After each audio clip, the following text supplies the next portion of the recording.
also known as a humpy because it has a weird hump on its back.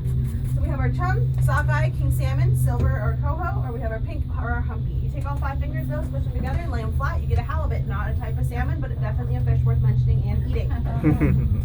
Speaking of fishing, though, ladies and gentlemen, right below us we have the Juneau Channel. That channel does connect to the Pacific Ocean and moves in and out the tides. It does not freeze over during the winter.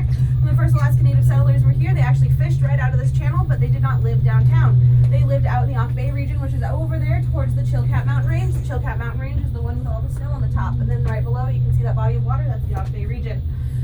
No one settled downtown until around 1880 when Chief Cowie showed Joe Juneau and Richard Harris the first sighting of gold in between Mount Juneau and Mount Roberts. We call that Gold Creek or Basin Road.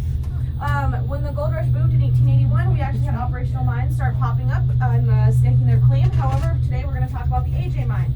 The AJ mine took place on the side of Mount Roberts from 1916 to 1944 and recovered $88 million worth of gold.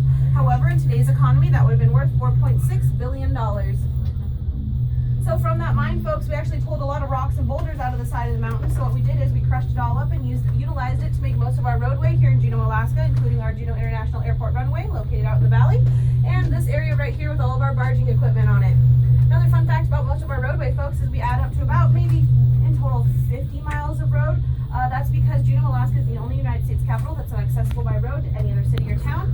We can only leave by sea or by air, and so that's probably why most of us are still here.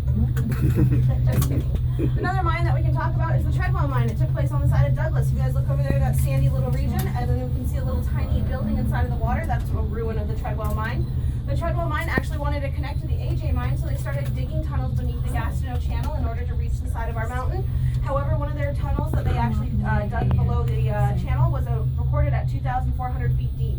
In 1917, 4 of the major mines collapsed, and luckily no one was inside of those mines, and so no one was hurt or injured. One man did go missing, but further into that investigation, they believe that he took the opportunity to skip town. I guess him and the missus didn't get along. In 1922, the entire mine ceased operation, and then at the end of that, basically all the tailings that they had crushed up into fine little bits created that nice man-made beach that we locals like to call Sandy Beach.